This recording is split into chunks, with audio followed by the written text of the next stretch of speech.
Assalamualaikum everyone. This is the part 2 of important MCQs for biology P15090. So let's get started.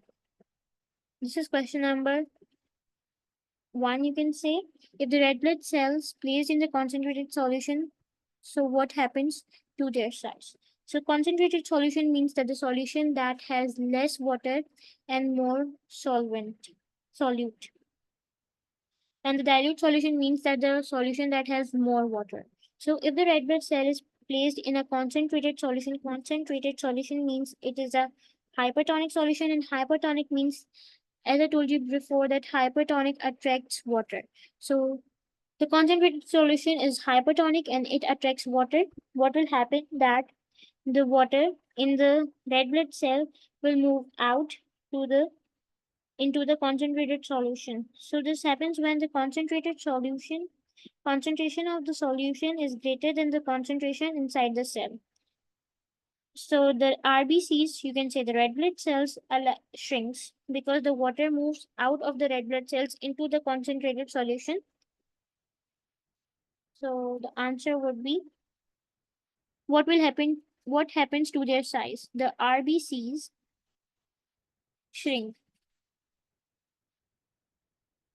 Question to the tendency of the water molecules to move in a channel is called, okay, so the tendency of water molecules to move in a channel is known as the capillary action. The capillary action is the tendency of a liquid to move up against the gravity, so which is known as capillary action.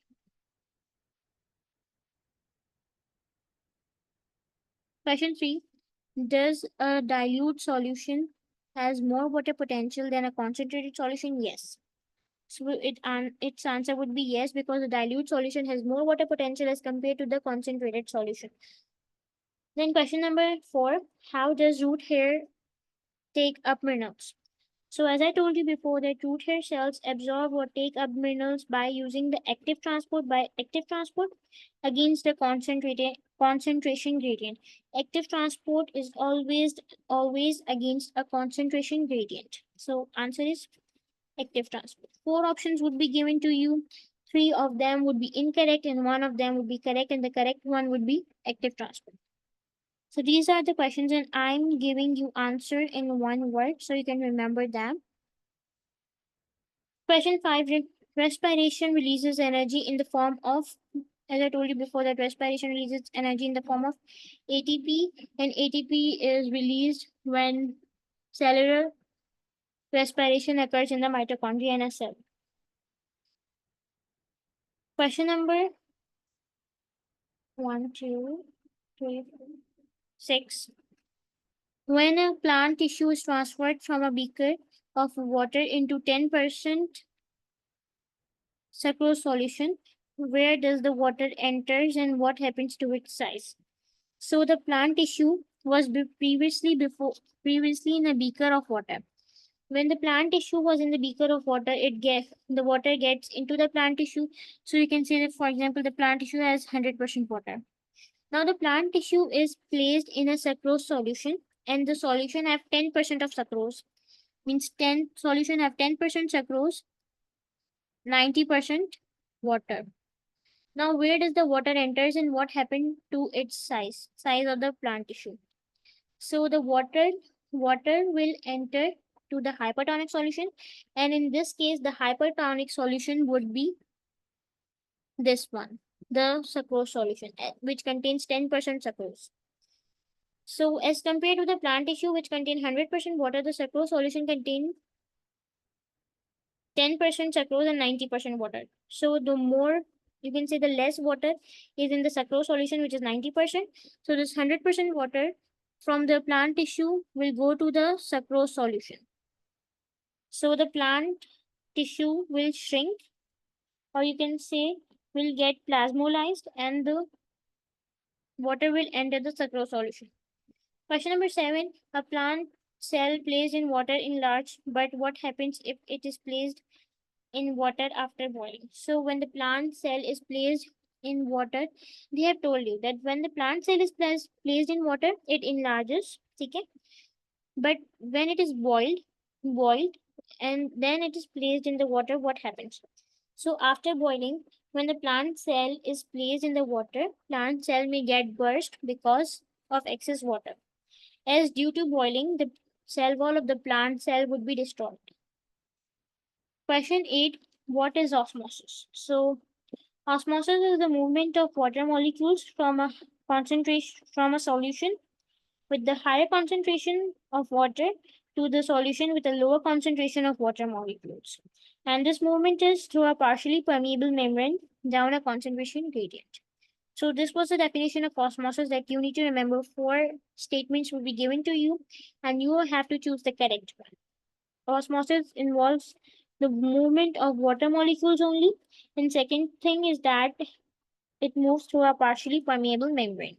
And third thing you need to remember is that osmosis requires no energy as it is a passive transport. Question number 8. The movement of water through a cell wall is through.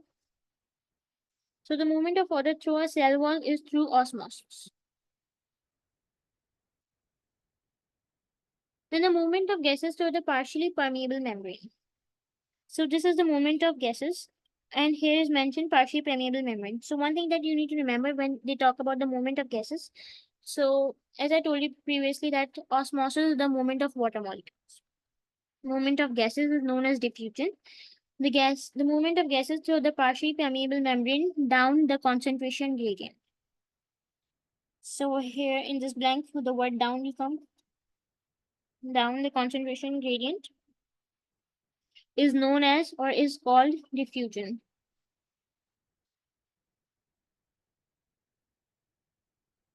Then question number 10, which substance enter the plant by active transport? So the substance that enter the plant by active transport is myrnanes.